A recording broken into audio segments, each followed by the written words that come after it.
혼자보다는 함께가 낫다. 대한민국의 결혼 문화를 선도하는 결혼하는 비밀 미스터리 TV 이현숙입니다. 결혼하는 비밀 미스터리 TV는 비혼, 만혼, 저출산으로 인한 대한민국의 인구 정책에 부응하고자 사회의 지도자들의 결혼 인터뷰를 통해서 선남 선녀들의 결혼을 장려하고 젊은이들에게 희망의 메시지를 전달하는 프로그램입니다. 올해부터 코로나19 제한 조치가 사실상 해제되면서 여행이 크게 늘어나고 있습니다. 해외여행은 코로나 이전 수준을 향해 빠르게 증가하고 있는 추세입니다. 여행하면 또 멋진 음식점에서 와인도 한잔하는 낭만을 상상하지 않을 수 없습니다. 미스터리 TV 오늘은 여행과 와인 등 즐거운 얘기들을 전문가와 나누면서 그동안 수고로웠던 자신을 스스로 힐링하는 시간 가져보도록 하겠습니다. 대학 교수, 소믈리에, 여행 작가 등 다양한 경력을 갖추고 활발한 활동을 하고 계시는 외식 경영학 박사 전 마산대학교 정원희 교수를 모셨습니다.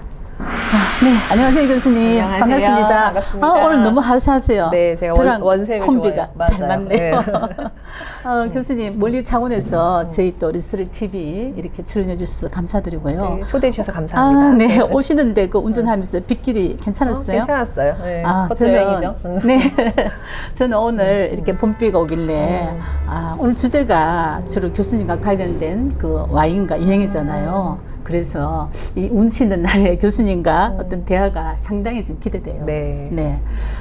교수님은 지금 여행하는 술샘 정원희 교수로 많이 알려져 있던데요. 네. 그 여행 작가, 또 와인 전문가, 네. 또 스피치 전문가 다양한 경력을 갖고 계시는데 먼저 선생님 먼저 소개를 좀 부탁드릴까요? 교수님? 네, 소개를 할까요? 네. 저는 전 세계를 누비며 1년을 살아가고 있는 놀고 먹기 전문가, 여행하는 술쌤 정원희입니다. 네. 반갑습니다. 그래서 저는 여행을 좋아하고요. 그리고 또 제가 현재 한국에 있는 시간 동안은 와인 수업을 굉장히 많이 하고 그리고 바텐더 소믈리에로 현장에서 한 15년 정도 근무를 했어요. 그러니까 술과 관련한 직업으로 그 시간들을 보냈는데 그 덕분에 술을 마시면서도 한국에서 여행도 하지만 그 술이 궁금해서 또 여행을 하기도 하고 그렇게 사람들과 와인을 통해서 만나고 또 그 분들과 함께 또 여행을 하고 있습니다. 네, 교수님 그러면 먼저 여행 얘기부터 한번 해볼까요? 제가 알기로는 그 세계 여러 나라에 45개국 이상의 주요 관광지를 이렇게 주요 도시 다 여행을 하고 계시는 걸 알고 있는데요. 그 여행 에세이도 출판하셨죠? 네. 혹시 그 책 제목이? 그곳을 선물합니다. 그렇구나. 예. 너무 부럽습니다. 보통 그 대부분 사람들이 버킷리스트가 여행이잖아요. 그죠? 맞아요. 저도 뭐 버킷리스트가 뭐냐고 물으면은 여행이라고 하는데 여행을 하게 된 동기가 궁금하네요.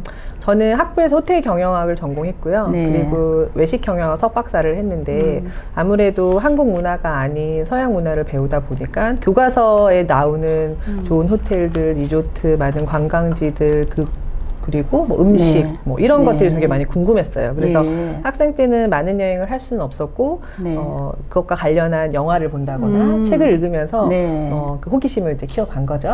그리고 2000년대가 되기 전에 그러니까 1990년대는 사실 여행을 막 많이 하던 시기는 아닌데 그때 제가 대학생 때 배낭여행으로부터 그 여행이 시작이 됐어요. 그리고 계속해서 또 나를 충전하는 그런 도구로 여행을 생각했기 때문에 지금까지 계속해서 여행을 하고 있습니다. 너무 부럽습니다. 근데 보통 이제 광고 카피 같은 거 보면은 뭐 열심히 일한 당신 떠나라. 저는 그거 볼 때마다 되게 설레요.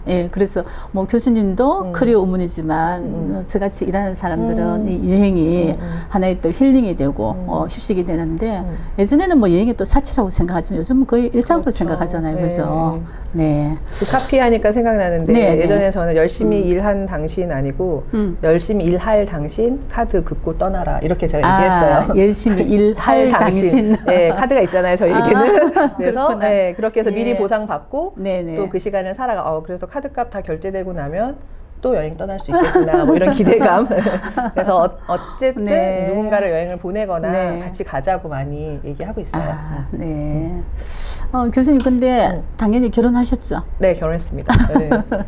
예. 남들이 하는 건 다 해야 되니까 그래요? 일단 했습니다. 예. 네. 교수님은 그 많은 시간을 주로 해외에서 보내고 여행을 일상처럼 생각하고 지금 사시잖아요. 네. 그죠? 근데 이렇게 그 노하우가 뭔지 참 궁금한데요. 교수님의 남편이 어떻게 이런 부분들을 교수님이 또 자유롭게 자기 하고 싶은 거 하도록 네. 이렇게 잘 또 지지를 하시는지 정말 부럽습니다. 네. 예.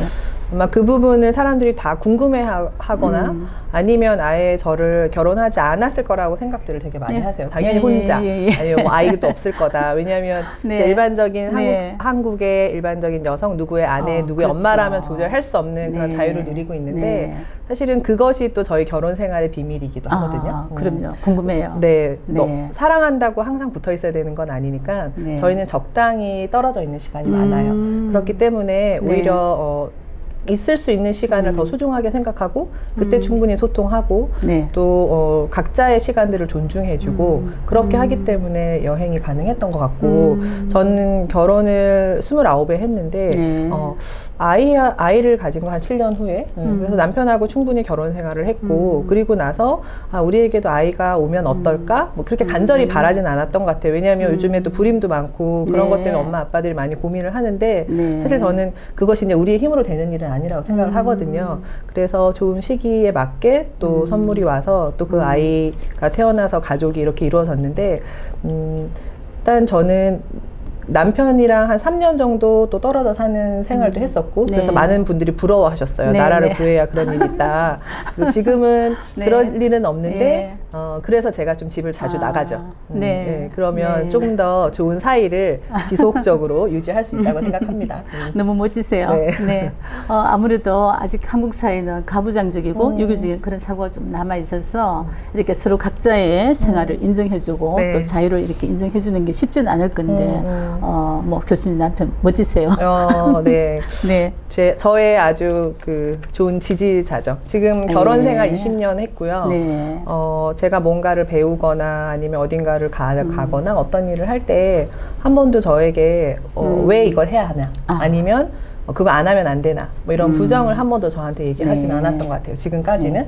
그래서 네. 지지받으면서 또 제 생활을 하고 또 같이 있을 수 있을 때는 또 충실하게 네. 그런 아내의 자리를 네. 채운다고 생각은 하고 있는데 또 그거는 상대방이 어떻게 생각하는지 물어봐야 될 것 같습니다. 이 방송을 보는 여성들이 너무 부러워할 것 같아요. 네. 교수님, 그 일하는 여성들은 커리어 우먼으로서 항상 그 딜레마가 있죠. 저 역시 마찬가지인데, 그 엄마로서의 역할, 아내로서의 역할, 그리고 나 자신, 이런 삶의 균형을 잘 배분을 해서 네. 여기까지 오신 것 같은데, 그 비법이 뭘까요? 제가 그걸 비법이라고 생각하진 않았는데 네. 요즘에 또 그걸로 고민하는 엄마들 얘기를 많이 들으면서 자기가 꼭 해줘야겠다는 이야기가 있어요. 왜냐하면 어느 날 갑자기 아내가 되고 또 어느 날 갑자기 엄마가 되는 경우가 많아요. 그리고 분명 내 자신이 있었는데 엄마가 되고 아내가 되고 나니까 모든 걸 다 잘하고 싶은 거죠. 그래서 마치 학교에서 배우는 모든 과목을 내가 100점을 맞지 않으면 잘못된 거. 그리고 또 그 안에서 우선순위를 국영수 우선시에 두는 것처럼 네. 갑자기 나는 사라지고 엄마나 아니면 아내의 자리에 그 너무 비중을 두는 것 같은데 제 경우는 그렇게 하지 않았던 것 같아요. 물론 그 역할을 부정하진 않았지만 내가 잘하고 좋아하는 것에 조금 더 시간을 보내고 또 거기서 좀 어느 정도 성취감을 얻기도 하고 그러고 나면 또 그 나머지의 자리에 대해서 좀 더 잘할 수 있는 방법이 생긴다고 생각을 하는데 예를 들면 아이가 어릴 때 엄마가 너무 바쁘니까 엄마 내 엄마만 하면 안 되냐고 울면서 한 초등학교 2학년 때인가 저를 붙잡고 얘기를 한 적이 있었어요. 네. 그래서 제가 뭐라고 했냐면 안 된다고 했어요. 어. 안 된다고 했어요. 왜냐하면 예. 엄마는 엄마이기도 네. 하고 아내이기도 하고 네. 대학의 교수이기도 하고 네. 또 어떤 조직에서 리더이기도 한데 네. 엄마가 네 엄마만 할 수 없다. 그런데 만약에 네가 먼저 요청을 하면 네. 그게 시기적으로 뭐 2주 전, 한 달 전 엄마도 스케줄이라는 게 있으니까 그러면 엄마는 그날은 풀타임으로 네 엄마만 할 수 있다 이렇게 얘기를 네. 했어요. 그래서 지금도 그게 유지가 되는데 아들이 엄마가 필요한 어떤 뭐 시기가 있잖아요. 그럴 때 엄마 뭐 2주 있다가 엄마가 나를 꼭 픽업와야 되는데 엄마 내가 어디를 가야 되는데 엄마랑 같이 갔으면 좋겠다고 하면 최소 2주에서 한 달 전에 제 스케줄을 먼저 물어봐요. 그리고 아들하고 그렇게 요청했을 때는 저는 모든 스케줄을 다 비워요. 그때는 엄마를 하는 거죠. 그렇게 좀 살아가고 있어요. 네. 그 오라벨, 그죠? 일과 삶을 워라밸. 이렇게 그면서 균형을 네. 정말 근데, 잘 이렇게 이루고 사시는 것 같아요. 모든 걸 너무 잘하려고 하면 어차피 네. 모든 걸 다 그르치게 되는 것 같아요. 그래서 네. 그냥 제일 잘할 수 있는 거, 또 좋아하는 걸 한 가지씩 좀 해결해 나가면 될 것 같아요. 그 여행을 가면은 흔히 우리가 이제 주요 관광지나 도시들을 찾게 네. 되잖아요. 그죠?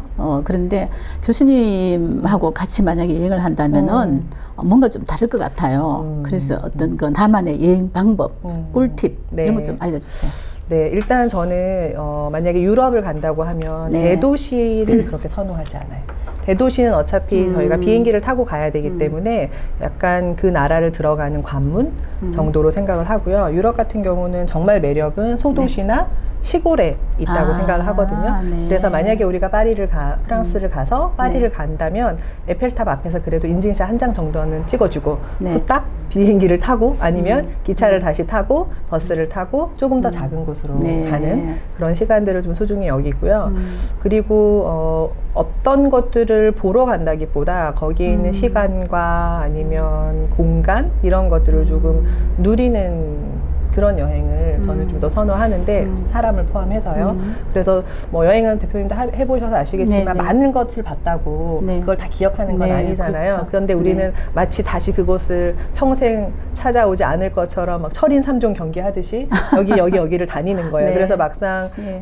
사진 안에 있는 성당들을 보면 이 성당인 그 성당인 것 같고 기억조차 못하는 그런데 오히려 더 인상적인 건 어떤 카페에서 만났던 누구 또 기차를 놓쳤던 일 뭐 이런 것들이 네. 에피소드로 많이 남는다고 생각하는데 네. 일상에서 너무 바쁘기 때문에 저는 여행지에 가서는 일상과 조금 다른 일상을 보내야 된다고 생각을 하거든요. 네. 그래서 좀 여유 있게 멍하니 앉아서 카페에서 차도 마셔보고 네. 그리고 대중교통을 이용해서 뭐 잘못된 길도 가보고 그런 여행이었으면 좋겠어요. 네, 뭐 얘기 들어보니까 말 그대로 여행을 일상처럼 생각하시는 네. 것 같아요. 네.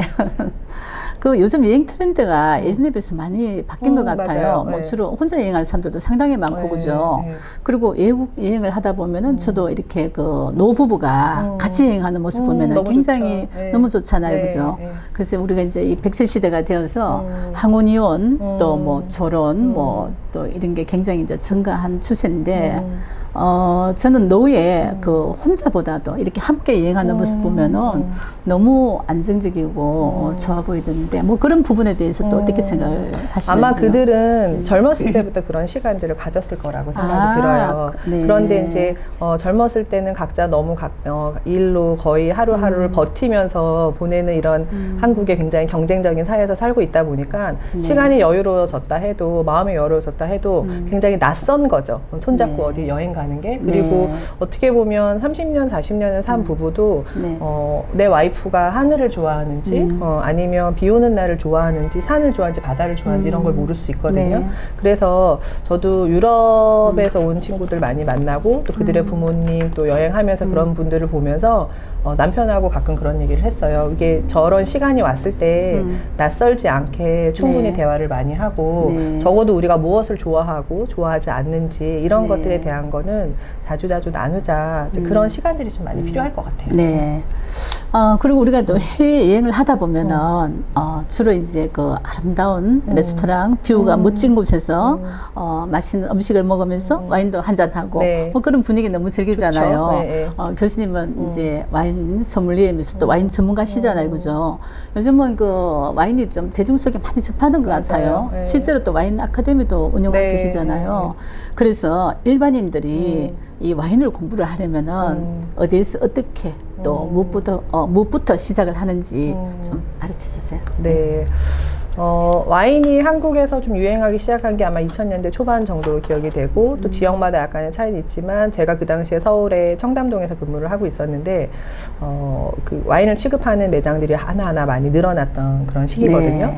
그런데 오히려 우리가 코로나 시기를 겪으면서 전체적인 와인 소비는 많이 늘었다고 해요. 매장이 어렵긴 했어도. 그래서 더 오히려 좀 대중화에 좀 기여를 한 것 같기는 해요. 왜냐면 홈술 집에서 또 가족들하고 마시고 밖에 나가질 못하니까 있지만 그러면서 뭔가를 이거를 좀 너무 학문적으로 배우지 않아도 즐기는 그런 단계가 됐다고 생각을 하는데 일단은 이게 우리나라 문화가 아니기 때문에 언어적인 것도 있고 또 그리고 우리는 점심이나 저녁 이런 것들을 먹을 때 네. 시간을 충분히 보내지 않잖아요. 딱 먹어버리는 이런 2, 30분 안에. 그러면 오늘 저녁에 생각해 보면 네. 내가 낮에 어떤 반찬에 뭘 먹었지? 근데 그에 비해서 유럽 사람들 또 서양 사람들은 식사 시간을 굉장히 중요하게 여기고 그때 충분히 대화를 하는데 저는 와인이 어떤 지식적인 부분보다는 그런 문화를 전하는 매개였으면 좋겠다고 생각해요. 네. 그래서 제가 와인 아카데미에서도 사람들이 이 언어나 와인의 언어나 아니면 맛 이런 것들을 표현하는 거에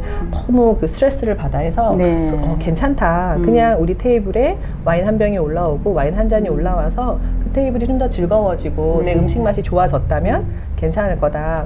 이제 흔히 제가 또 이런 비유도 드는데 노래방을 갈 때 네.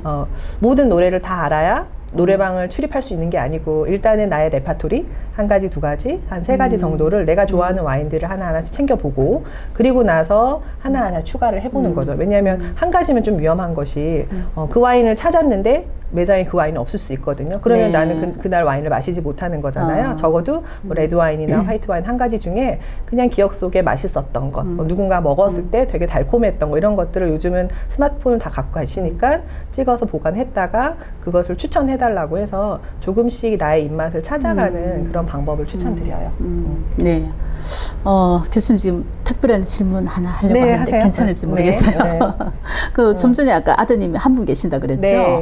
근데 요즘 이제 그 젊은이들의 결혼 문화가 많이 바뀌고 또 의식도 많이 바뀌었어요. 네, 네. 그래서 뭐 비혼, 만혼 또 뭐 이런 이제 이런 그 나 혼자 사는 뭐 네. 이런 또 프로그램도 방송에서 상당히 많고 맞아요. 그죠? 네. 그래서 만약에 요즘 보니까 뭐 혼전 동거 뭐 이런 게 방송에서 나오더라고요. 네, 네. 저는 결혼 일을 하지만 조금 이렇게 만약에 내 자식이 저러면 나는 어떻게 하지?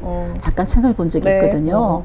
교수님은 만약에 아드님이 좋아하는 사람이 있어. 네. 그래서 나 엄마 혼전 동거해도 돼? 이렇게 질문한다면은 네. 교수님 어떻게 저는 대답할 수 있을까요? 아들이 그렇게 원하지 않아도 하라고.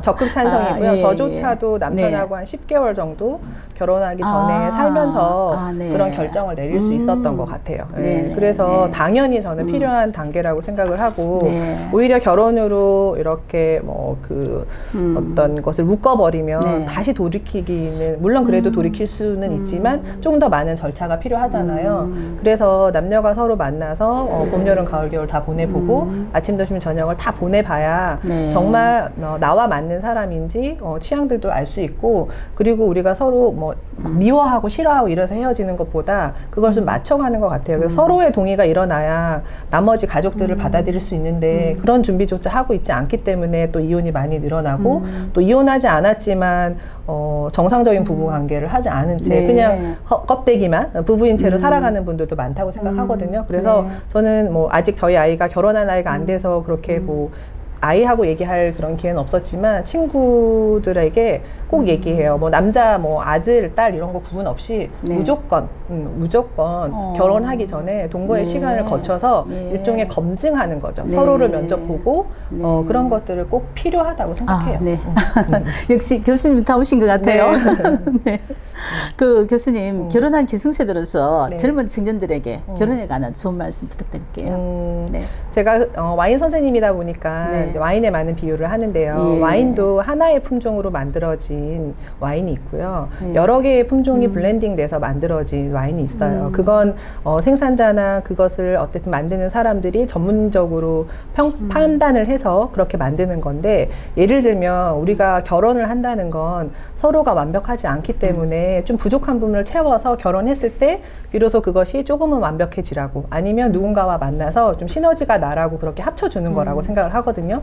그런데 내가 생각할 때 나는 혼자서도 충분히 뭔가를 해나갈 수 있고 그게 뭐 경제적인 거든 내가 삶을 살아가는 데 있어서 그게 충분하다면 그 결혼의 필요성을 네. 가지지 않겠죠. 네. 하지만 대부분 우리는 완벽하지 않기 때문에 결혼을 함으로 해서 더 합체가 되는 건데 그런 부분들이 어쨌든 자기 자신에 대한 성찰이나 이런 것들이 충분히 일어나야지만 내가 결혼을 해서 무언가를 얻고 뭐 어떤 물질적 그런 것보다는 나의 부족한 부분을 채우고 또다시 반드시 또 우리에게는 결혼을 하면 2세, 나의 분신과 같은 존재가 네. 태어나지만 사실 그게 딱 나의 절반이라고 볼 수는 없잖아요. 그래서 결혼을 해야지만 또 다른 또 생명을 만들어서 더 나은 사람을 만들 수 네. 있는 그런 특혜를 가질 수 있으니까 네. 그런 것들에 대한 필요성이 있다면 결혼을 하면 좋을 것 같고요. 그렇지 않고 여전히 나는 나 혼자 살아가는데 자신이 있다면 네. 오히려 결혼을 해서 그 생각만 계속 가지고 간다면 결혼을 해서 네. 나는 완벽한데 그 상대방이 완벽하지 않고 내가 당신이 필요 없다라고 판단이 된다면 그 생활은 즐겁지 않을 것 같아요. 네.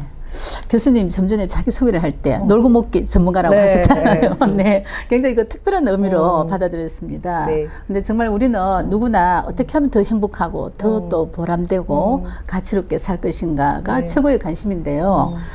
교수님의 그 삶과 인생 또 행복과 사랑 네. 뭐 이런 것들에 대해서 어떻게 정의를 하고 있는지 이 말씀 듣고 끝내겠습니다. 일단 놀고 먹기 전문가에 대한 부분은 제가 이제 주변을 많이 살펴봤어요. 그리고 네. 이제 제가 와인 수업을 하다 보니까 많은 전문가들이 제게 와서 수업을 받으시는데 예를 들면 뭐 부동산 전문가, 또 금융 전문가, 뭐 많은 전문가들이 많으시잖아요. 그런데 일단 놀고 먹기 전문가는 제가 알기로는 없어요. 그래서 일단은 제가 비공식 1호로 네. 지금 등록을 했고요. 스스로. 그리고 또 그런 삶을 원하시는 분들이 많으시겠죠.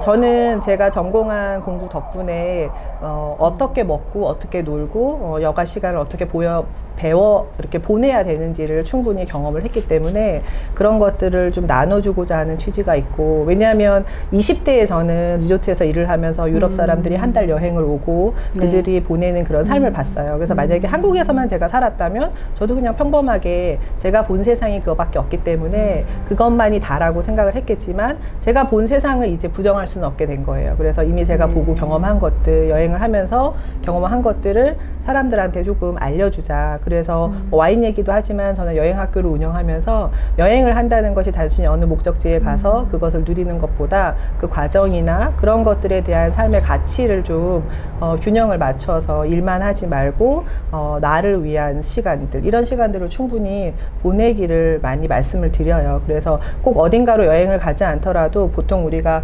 여행하는 일상이 여행 뭐 이런 말을 많이 하는데, 저는 오늘 대구로 오는 이 길도 여행이었고 네. 또 며칠 전에 지난주에 저는 북유럽에 있었는데 그곳에 있는 것이 또 하나의 또 일상이었거든요. 네. 왜냐면 다르지 않은 거예요. 네. 목적지만 제가 있는 곳만 달라졌지 아침에 침대에 누워서 바깥을 바라보는 그 일상은 똑같잖아요. 네. 그런데 그게 내가 어디로 옮겨가야가 아니라 내 마음이 그런 것들을 충분히 즐길 수만 있다면 여기 한국에 있어도 언제나 나는 여행하는 마음으로 살 수가 있고, 또 외국에 있더라도 특별하지 않게 내가 관광지에 왔기 때문에 무조건 일상에서 바쁘게 여기 대구에 만약에 있을 때 내가 미술관을 1년에 한 번도 안 가는데 여행을 가면 미술관을 너무 많이 가시는 거예요. 박물관을 너무 많이 가시는 네. 거죠. 잘 네. 모르지만. 네.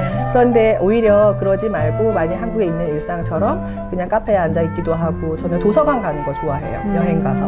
대학의 도서관을 가는 네. 것도 좋아. 오래된 도서관 가서 오래된 책 냄새. 그거는 여행 가서 왜 그렇게 하지만 그냥 여행 가서 거기서 일상을 사는 거죠. 네. 그런 일상을 좀 누리는 경험들을 해보시면 한 번 해보면 두 번 네. 해보면 10번 이런 네. 그 욕구가 좀 생기실 것 같아요. 네.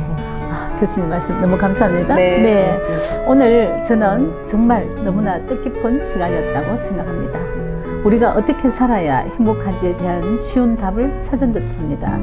좋은 사람과 여행하며 와인도 즐기면서 좋은 소통을 하며 사는 것, 그것 이상의 행복과 즐거움이 또 어디에 있을까, 이렇게 생각해 보았습니다. 귀한 시간 내주신 열정의 놀고 먹기 전문가 정훈이 교수님께 다시 한번 감사의 말씀을 드립니다. 인생의 참 행복을 찾아가는 리스토리TV, 결혼의 꿈을 이뤄가는 리스토리TV, 오늘 순서는 여기서 모두 마치겠습니다. 지금까지 리스토리TV 연수였습니다. 감사합니다. 감사합니다.